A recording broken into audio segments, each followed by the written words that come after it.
So Anthony Joshua's next opponent has been announced, Jermaine Franklin. And I see people, well, of course, it's Anthony Joshua. People got something to say. It ain't cool. It ain't right. He's fighting a nobody, blase split.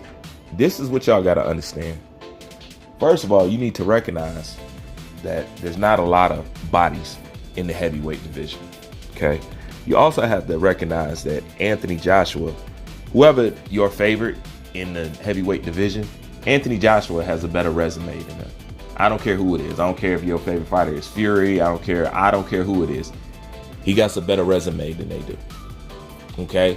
The man has took back-to-back hard fights. At this point, I would say it's warranted for him to have a touch-up or a soft fight, or what I would say a rebuilding fight, because he needs this at this point. If you don't, and if you keep doing Anthony Joshua the way he's been going, if we keep allowing him to do that, we're going to literally burn him out and destroy him. He's almost there anyway. And that's simply because Anthony Joshua was living up to something that truthfully boxing fans don't respect anymore. This is what leaves Eddie Hearn scratching his head like, this man has done this and done this, and he gets no respect, because we're living in a different era. This ain't the 70s, the 80s. This ain't even the 90s. Okay? See, I grew up in a hyper masculine era.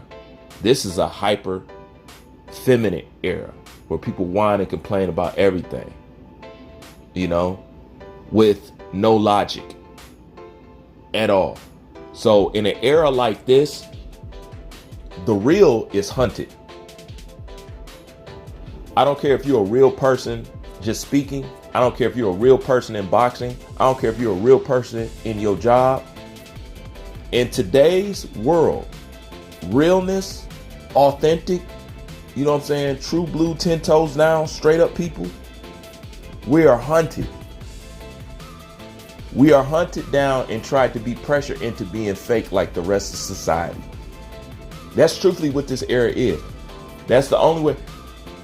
It says something about our state as a race of people when you see somebody who accomplished something like Anthony Joshua has done what he's done, and we can't even appreciate it. Instead, he's the one we choose to ridicule instead of the people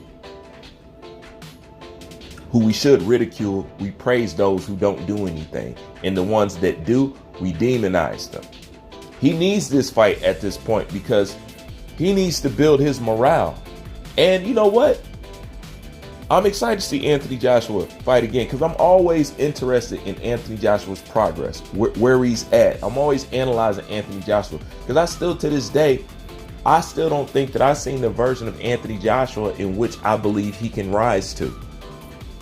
But I feel that about a lot of guys. I feel the same thing about Wilder. Wilder's way better than what you see. He just don't have the love for his craft and the sport like he's supposed to. But if he did, he'd be way better than what you guys see right now. Just like Wilder told you, like, this was me not training. Like, I wasn't really training for these fights and these stuff like this. You know what I'm saying? He told y'all. But at this point, if you keep running Anthony Joshua into tough fight after tough fight after tough fight after, it's going to destroy him. Not only that, he went against people advising him not to go and do the back-to-back matches like he was doing, and not to fight Andy Ruiz back-to-back. It's funny. When he was fighting Andy Ruiz and he was going in for the rematch, people was telling him, don't do that. Go take a soft fight, then get back to Andy Ruiz. Anthony Joshua didn't do that. He went back-to-back, and everybody advised against that. Okay? Now he's taking a loss against Usyk, and he wants to have this soft fight. Now y'all telling him, don't have the soft fight. Go back in and have a tough fight. Boxing world, you need to stop it. You need to stop it, because if it was not for this man, and I'll say it time and time again, and I'll tell it to anybody, if it wasn't for this man, nobody be talking about the heavyweight division. It's a fact. If it wasn't for this man, a lot of these guys wouldn't be getting paid what they getting paid. Those are facts, man. Get a man his credit. To add on top of that, he put eyes back on boxing. So stop it. Yeah, you need to let him have his soft touch, because you know what's crazy?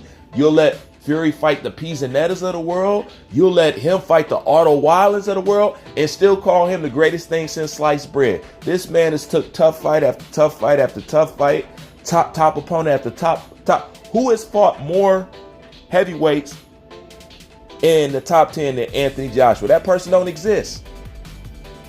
You keep talking about the great Fury, but the Fury didn't do that, or he's not even going to attempt to do that. He doesn't have the ambition to do that. He doesn't care enough about the sport and his legacy to do that. He's going to swindle you into believing he's this and that. Joshua's actually going to go out there and try to show and prove it to you. So yes, at this point in his career, he needs a fight like this because he needs to rebuild himself. He needs to get his confidence back. He needs to build his morale up. And I want to see what Derrick James does with him. And this time he's staying over here in America, so he's going to get a whole different type of work. So I'm interested to see what happens. And I still want those classic matchups. I understand it's too much to ask for a Deontay Wilder matchup, given whatever PBC is going through. But, you know, I mean, we need this because you need as many bodies in the heavyweight division as possible. So don't knock any fight that you can get in the heavyweight division, because the man has tried to give you nothing but good fight. Everybody that y'all wanted him to fight, he has pursued and tried to fight him. From Ortiz to Wilder to anybody that y'all named. Keep in mind, he didn't have to fight no Alexander Usyk. He didn't have to do that. He could have did a Canelo route. You know what I'm saying? He could have did an Errol Spence and went the easy route. He didn't do that. He wanted the accolades because Anthony Joshua is one of the only few boxers left in boxing who actually cares about his legacy and he is remembered. He's one of the only few. Like, he really cares. You know? But, you know, with all he has done and all the top fights that he has had, we treat him like he ain't nothing and just write him off. I don't do nothing like that because Anthony Joshua can get knocked out from here on till ever. He will always have my praise and admiration for what he tried to do. He tried to give me what I want. I never felt like he wasn't giving me a fight. I never felt like he was ducking somebody. I've never felt like that. And it's the difference between me and most people. You think when I call somebody a ducker, it's because I'm a fan of the other person. No, it's because that's what they were really doing. If Terrence Crawford was really ducking Errol Spence, Bruce would tell you. And y'all should know that by now.